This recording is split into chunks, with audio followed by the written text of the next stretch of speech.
So, you're here because you didn't get Jing Liu, am I right? I'm wrong? Oh shit. Then, you're here because you want to know more about Topaz, right? Well, in this video, we are going to be talking about all the things that you need to know about Topaz, like her materials, Lightcones, builds, and also the finer details that you need to know when you're building her. Before we go into the details though, I want to talk about her kit real quick. So, Topaz is a fire DPS following the path of the hunt. She utilizes follow-up attacks as her main source of damage, where her skills and ultimate all boost the follow-up attacks that she will deal. She can also make Numby lock on an enemy with the proof of depth status that she'll inflict when using her skill on an enemy. Also, her damage scales with the amount of attacks, crit rate, and crit damage that she possesses. So first of all, we are going to be talking about the materials. And I'm gonna try to speedrun this part.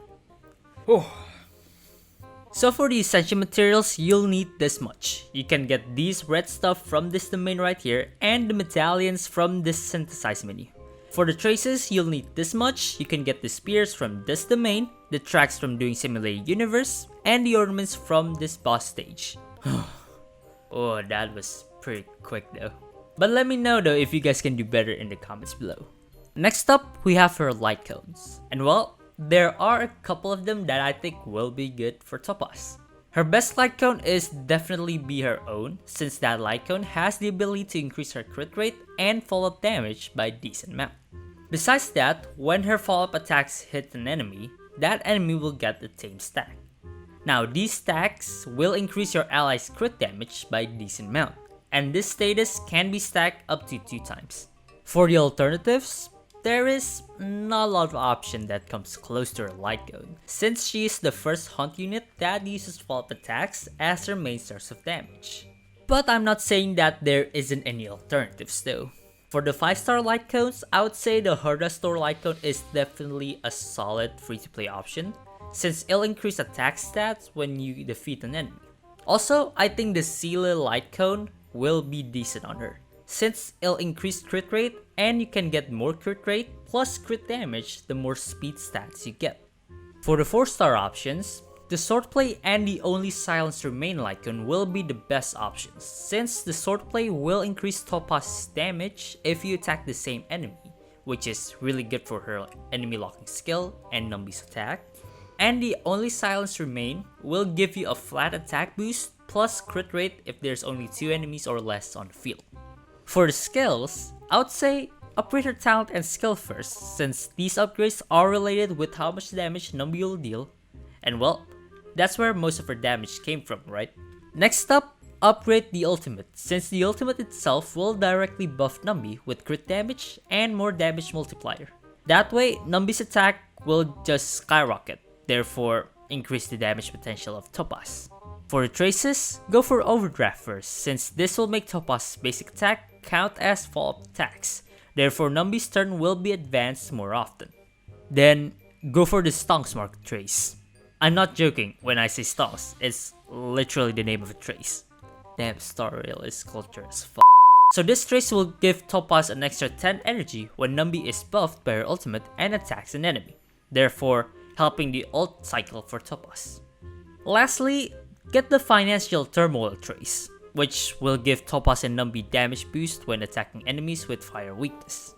Now, the juicy part, relics.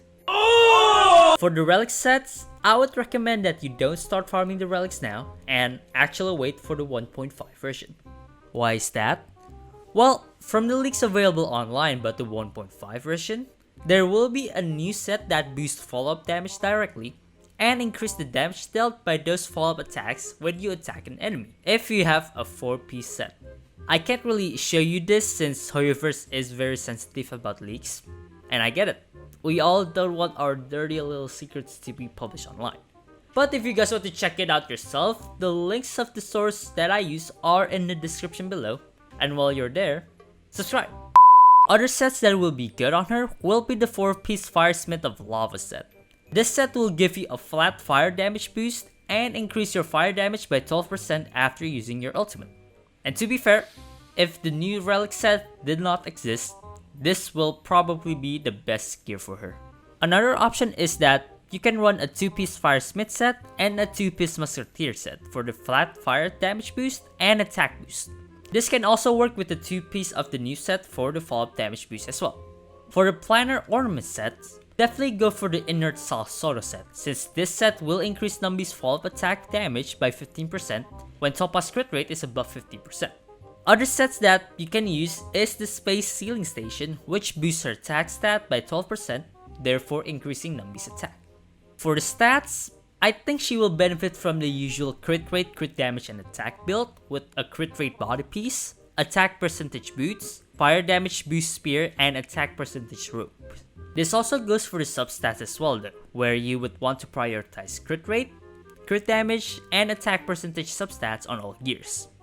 Speed will also be welcome as well though, but if you don't have it, then it shouldn't be a big problem since Numby won't be affected by the speed. Now, I think it's time to talk about her team comp. Topaz is by no means your ordinary DPS, since she uses follow-up attacks to deal damage, and if an ally attacks an enemy with follow-up attacks as well, then Numby will attack much more often. This is what I think will decide on the units that will work for Topaz. And after looking at all the units in the game, I would say Himeko will actually be a good pair for her.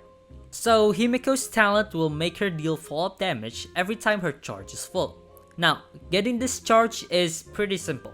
All you need to do is break 3 enemies' shield with her or her allies, and she will immediately do a follow-up attack. Pretty simple, right? Yes, cause it is. Pairing Himeko with Topaz will definitely make Numby attack much more often, since triggering Himeko's follow-up damage is pretty simple.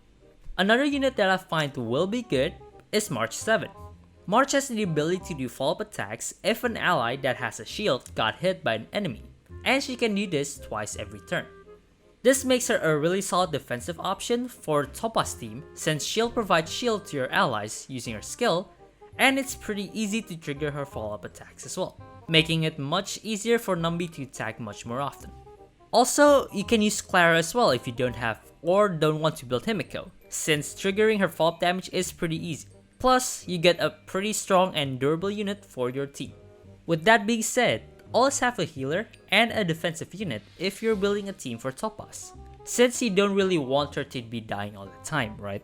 All in all, playing Topaz will be an experience still for me, and I think she will be a pretty decent DPS in the game. I definitely will try to pull for her, but with this amount of jades, I don't know, man. Anyways, let me know your thoughts about Topaz down in the comments below. If you find this video helpful, please hit that like and subscribe button.